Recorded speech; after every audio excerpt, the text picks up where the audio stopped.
Does Gen Z have an anxiety problem? Today we have Abigail Shrier on Joe Rogan's podcast talking about if Gen Z has a problem with anxiety and if therapy is actually the solution to that or not. So I don't think either of us have seen this. No. So we don't know if it's going to be good or not, but we thought it was worth the time to see if Gen Z really has issues that we can help address. What do you guys think about Gen Z? Do you think that anxiety and depression is actually a staple of what's going on with the social media influxed generation? Let's dive in. And one of the hardest, most worrisome parts of this generation is that they have the lowest sense of efficacy. They report an external locus of control, meaning they don't think they can improve their lives. Ooh. See, millennials thought they could do anything. Right? They are the Mark Zuckerberg generation. Yep. And that's why we had so many tech founders in that generation. We're not seeing that with these young people. They don't want to be in charge. They're afraid and they don't feel up to it. I talked to, there's a friend of mine I call every year on her birthday, and she's a research scientist, cell biologist. And every year she invites kids to her lab for an internship who are top kids, pre-med graduates from college before they go on to med school. And she said to me in the last decade, when I called her this year for her birthday, she said to me, I can't believe you're writing about this generation. They are so different. And I said, tell me why. She said, I'm seeing the smartest, most prepared kids, and they're afraid to run their own experiments. They tell me they're getting ready. They're working on their skills. They're not yet up to it. And they constantly report to me about their mental health, how they're feeling today. They can't just take a chance and go with it. Oh, man. I've never thought about that. Well, think about it. 'Cause we're technically millennials. Yeah, but think about Gen Z.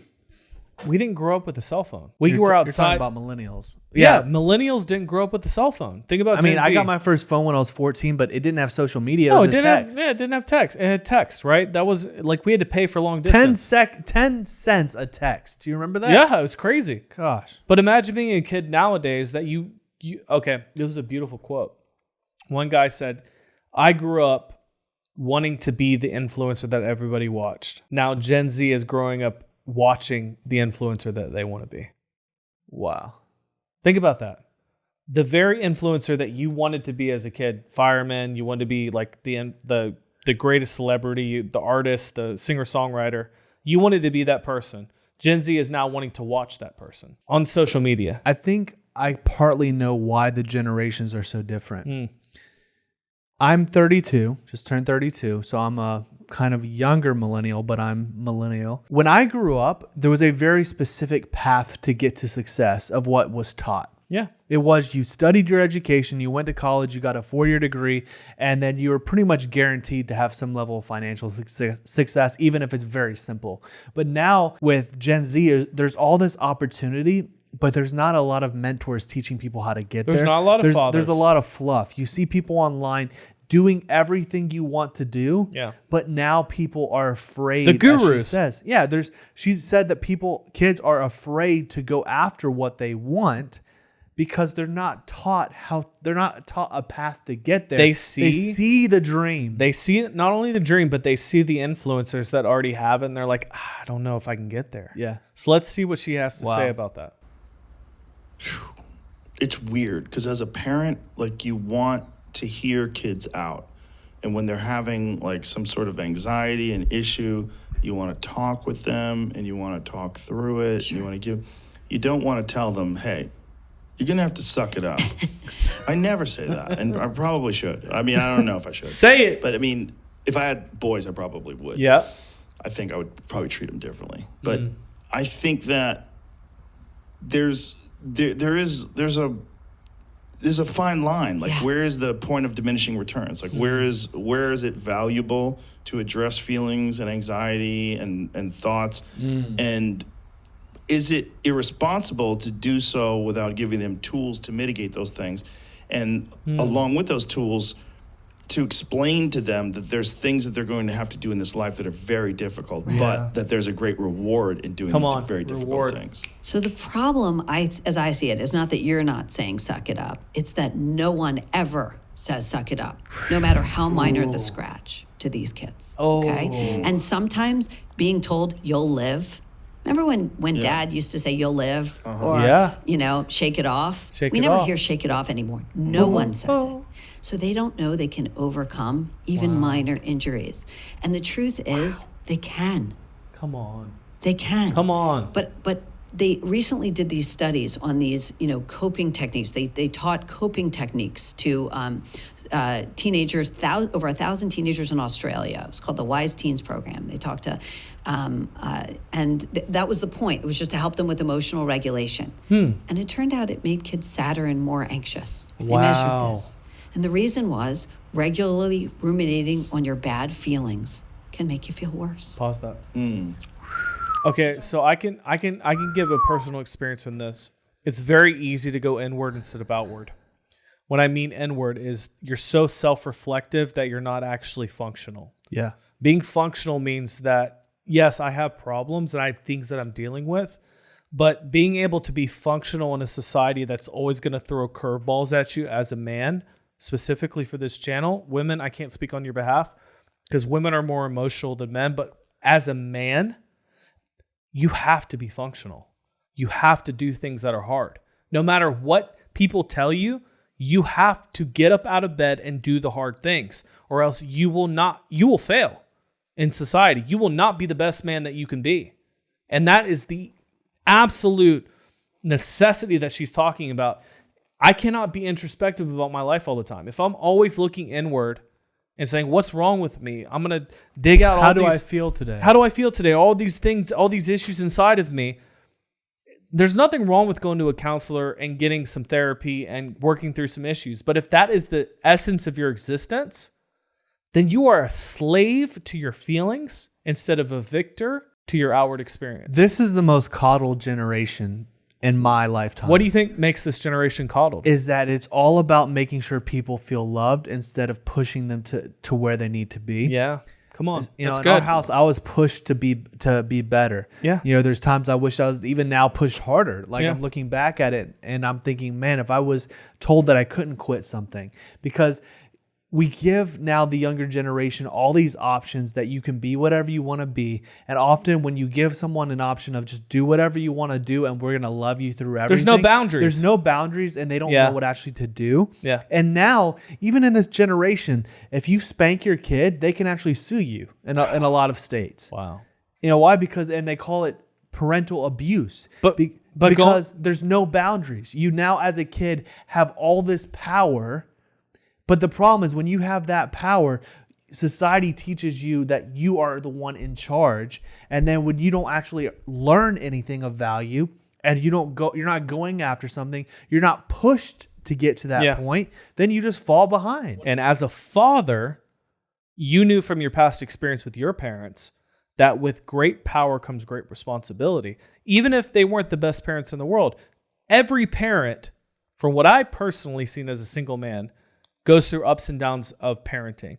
But you can always learn from what your parents taught you, and you can be a better parent yourself. I love the video that we reacted to, the short. I actually need to release it soon. We filmed it last time. Of a guy the guy that was talking about how to raise your kids and the role of a father in the house. He said it's not just to be there to comfort them. He said the role of a father is to discipline and prepare them for the world. Yes. Because as a father, if you don't prepare them for the world, then they're going to fall behind. They're going to get their feelings hurt every time somebody picks at them because they don't have that strong foundation of knowing who they are. Yeah. So parents, you have to start teaching Stop coddling your kids. You have to prepare your kids for the future, or else this generation, imagine when this generation are parents. Yes. Imagine if they're just used to being coddled and, well, I just love you. Everything's going to be okay all the time. It's good to do that at times. I do that with my daughter. I'm like, it's going to be okay, baby. But you have to say, you have to lay down the law and say, this is what you have to do in order to be prepared for the world. But you can't always coddle your feelings of your girl, right? No, there's some times that she's crying and I'm like, hey, why is this the consequence? Why am I spanking you? Mm-hmm. I'm like, it's because you didn't listen to your mom and you must listen. I laid the boundaries, and in today's world, there's no boundaries. So speaking of listening to your mom, let's listen to what he has to say next. Is she your mom? Hey, mommy. That was so creepy. Never do that again. Gosh. When you do this? Yeah, a lot of therapists. Yeah. How many of them agree with you? So there was a huge split. The academic research psychologists overwhelmingly agreed. They were aware of the literature and they said, yeah, these are bad practices. Here are things we shouldn't be doing with kids.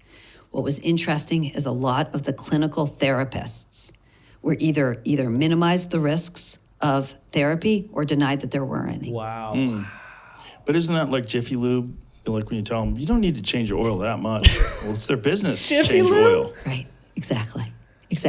So like I talked to this one amazing, child psychologist who said to me, I start by having my patients sign a waiver in which they acknowledge that there can be risks. And the reason I do that is because I don't want them to experience harm. So if they see that their worries are getting worse, they have to tell me. But do they? Would they? I mean, it seems like the therapist is the one who's in control, right? Right. The therapist is the expert. They're the one who has the authority. Right. There are people who treat anorexia. They're tackling a problem. Right. And some of those therapies are extremely necessary and very successful.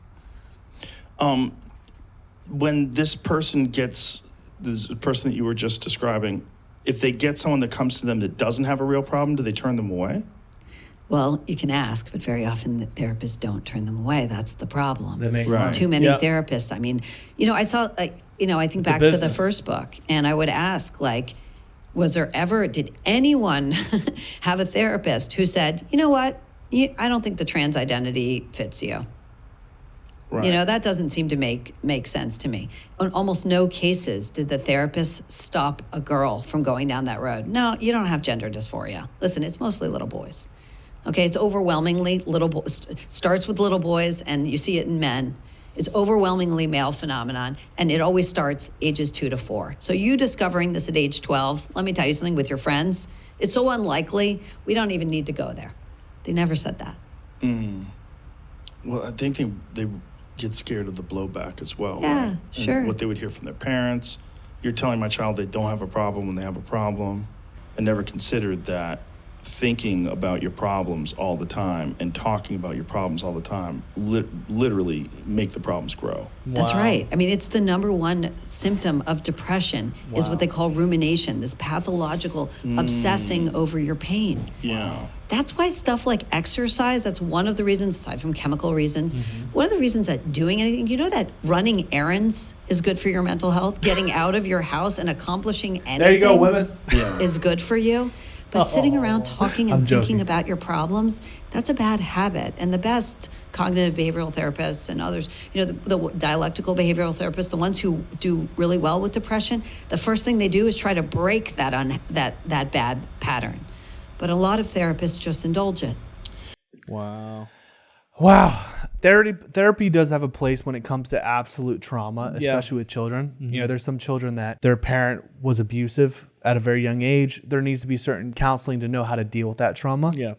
But if your child grows up in a decent household and there's just this natural tendency either for laziness or always to be in their feelings of not wanting to do stuff, you have to attack the problem and teach them to push through it. What she's saying is very insightful, that often when you take your kid to a therapist, it's a money pit. Yeah. They're trying to make money from you, not necessarily address the issue or tell you that, hey, this is something that you as a parent maybe need to get better with. So it is a case-by-case basis, but therapy is not always the answer. I just imagined if I was a therapist, I'd be like David Goggins in there. Yeah. I'd be like, you mother effer, what are you doing in there? You just walking Get up. out of You bed. waking up Go at- to the gym. You waking up at 9. You better wake up at 7, boy. 5. This Good. was interesting. Do Very your cold different. plunge. Do your cold plunge. I know it hurts. I know it hurts. Do it. Pain is gain. Parents, be better.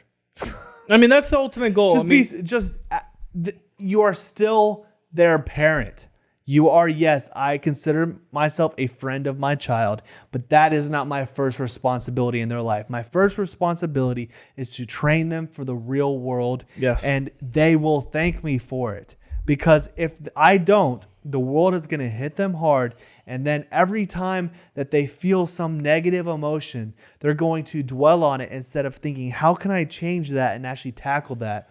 and overcome it. What I learned from this video is the value of, if you have over introspection, it can actually lead to harm mentally. Oh, yeah. Where you are so focused on what's going on inside that you forget about your role in the world.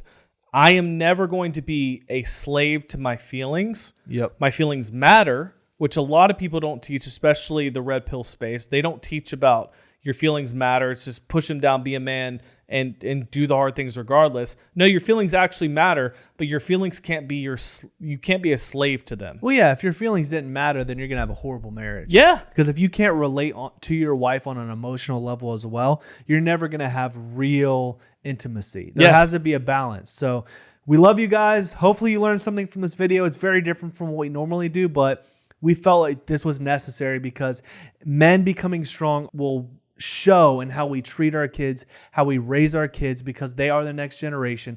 And we don't want a bunch of bums. Yes, and we also want men to be leaders in their community, and that starts in the home. We love you guys. See you on the next video. Peace. Peace.